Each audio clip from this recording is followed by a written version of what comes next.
Debate 3 రోజుల పాటు కడపలో జరిగిన మహానాడు తెలుగుదేశం పార్టీ మహానాడు పసుపు పండగ ఘనంగా ముగిసింది. అయితే ముగింపు సందర్భంగా నిన్న జరిగిన భారీ బహిరంగ సభలో చంద్రబాబు నాయుడు, లోకేష్లు చేసిన ప్రసంగాలు గతానికి భిన్నంగా జరిగాయి.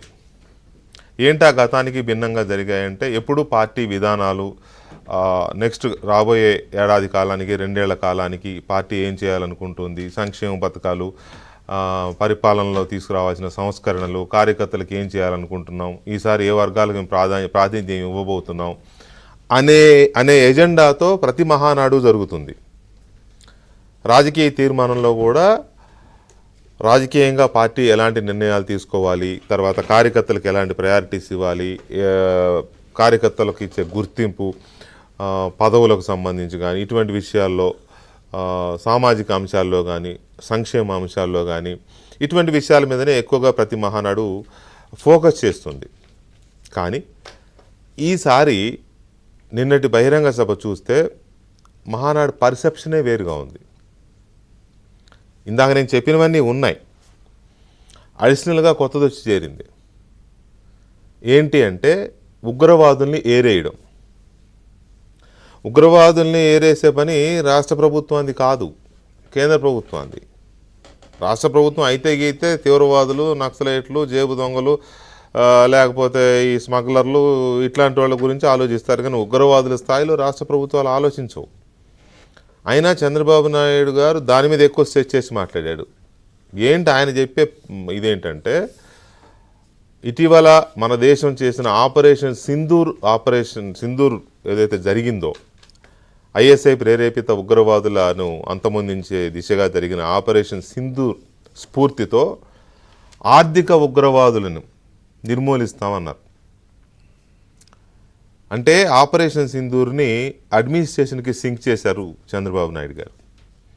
పరిపాలనలో ఈ ఆర్థిక ఉగ్రవాదులను లేకుండా చేయడం కూడా ఒక అంశం కాబోతోంది అని ఒక హింట్ ఇచ్చారు. మరి ఎవరా ఆర్థిక ఉగ్రవాదులు? తెలుసు, ప్రపంచం మొత్తానికి తెలుసు. సుప్రీంకోర్టు ఇచ్చిన తీర్పుల్లో కొన్ని తీర్పుల్లో కోర్టు చేసింది. అదేదో అమెరికాలో ఉన్న ఒక సబ్జెక్టు కరెక్షన్ హార్వర్డ్ యూనివర్సిటీలోనో లేకపోతే ఇంకోటి ఏదో పెద్ద యూనివర్సిటీలో సిలబస్లో కూడా వచ్చింది ఆర్థిక ఉగ్రవాదులు ఎవరు అని. ద గ్రేట్ జగన్మోహన్ రెడ్డి గారు, ఆయనతో పాటు విజయసాయి రెడ్డి గారు, ఆయనతో పాటు ఇప్పుడు మనం చూస్తున్న ఆ స్కాము, ఈ స్కాము, అన్ని స్కాములు, మనం చూసిన గాలి జనార్దన్ రెడ్డి, ఇట్లాంటి ఒకళ్ళు కాదు. గొప్ప విషయం ఏంటంటే అందరూ తెలుగు వాళ్ళే ఉన్నారు. ఇంకా గొప్ప విషయం ఏంటంటే అందరూ ఏపీ నుంచే ఉన్నారు. Most of the people, majority of the people, ఎక్కువ మంది ఏపీ నుంచే ఉన్నారు ఈ ఆర్థిక ఉగ్రవాదులు.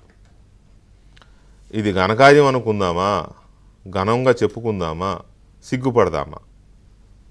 సో ఇదొక అంశం. సో ఈ ఆర్థిక ఉగ్రవాదుల్ని ఏరేస్తాం ఆపరేషన్ సింధూర్ స్ఫూర్తితో, ఆ రేంజ్లో ఉంటుంది ఇక మీదట పరిపాలన అని చెప్పకనే చెప్పడం కాదు, చెప్పాలనే చెప్పారు, డైరెక్ట్గా చెప్పారు.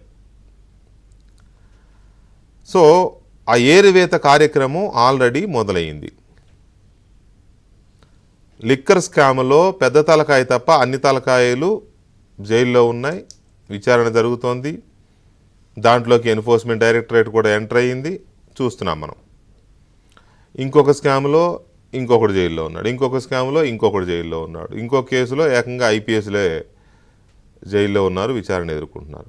సో ఈ రకంగా గడిచిన ఈ ఏడాది, ఇంకా ఏడాది పూర్తవలా, ఇంకో 10 రోజులు టైం ఉంది. ఈ 10 రోజుల టైంలోనే ఎంతమందిని ఇది చేయగలిగారు అనేది మనం చూస్తున్నాం. ఇది ఒక పార్ట్ మాత్రమే. ఇక నెక్స్ట్ ఏం జరగబోతోంది? ఆర్థిక ఉగ్రవాదుల్ని ఏరువేయాలి అనే చంద్రబాబు నాయుడు గారు ఆలోచన ఆచరణ సాధ్యమేనా? ఎందుకంటే ఇవన్నీ పొలిటికల్ డెసిషన్స్. రోజుకో పార్టీ మారిపోతున్న రాజకీయాలు ఇవి. ఒక పార్టీలో నేరస్తుడిగా పరిగణించబడిన నాయకుడు ఇంకొక పార్టీలోకి రాగానే అతి పవిత్రుడైపోయే రోజులు ఇవి. చూస్తున్నాం మనం. సో ఈ రాజకీయాల టైంలో చంద్రబాబు నాయుడు గారి సంకల్పం మంచిదే కావచ్చు. గతంలో ఆయన ఎప్పుడు ఇలాంటి ఆర్థిక ఉగ్రవాదుల్ని ఆర్థిక నేరస్తుల్ని ఫేస్ చేసి లేడు. చూశాడు ఆర్థిక నేరాలు ఎలా ఉంటాయి ఇవన్నీ చూశాడు, కానీ అలాంటి వాళ్ళతో రాజకీయం చేయాల్సి వస్తుంది అని ఆయన ఊహించి కూడా ఉండడు ఆయన 40 ఏళ్ల అనుభవంలో. కాబట్టి ఇప్పుడు ఈ నిర్ణయం తీసుకున్నాడు. కానీ అది ఆచరణ సాధ్యమేనా అనేది ఒక పెద్ద ప్రశ్న మన ముందు కనబడుతోంది. సో ఎంతవరకు ఇది సాధ్యమవుతుందనేది చర్చించాల్సిన అంశం. మూడవది,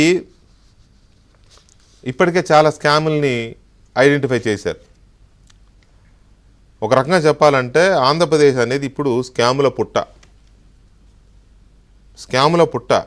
ఒక స్కామ్ కాదు, అన్ని స్కాములు, పంచభూతాలు అంటాం కదా మనం, అన్ని స్కాములే, దేన్ని వదలలేదు గడిచిన 5 ఏళ్ళు.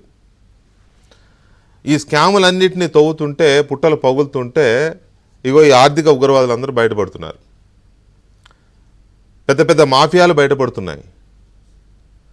ఈ మాఫియాల కోటల్ని బద్దలు కొట్టగలరా కూటమి ప్రభుత్వం? మాఫియా కోటల్ని కూటమి ప్రభుత్వం బద్దలు కొట్టగలదా? బద్దలు కొట్టే సంకల్పం ఉండొచ్చు, కానీ బద్దలు కొట్టడం సాధ్యమేనా? ఎందుకంటే సర్వం డబ్బుమయం. కాబట్టి ఎంతవరకు చంద్రబాబు నాయుడు గారి సంకల్పం ఈ దిశగా ఇదవుతుంది. ఆయన ఇంకో మాట కూడా అన్నారు, ప్యాలెస్లు ఎస్టేట్ల పాలిటిక్స్ ఇక చెల్లవని.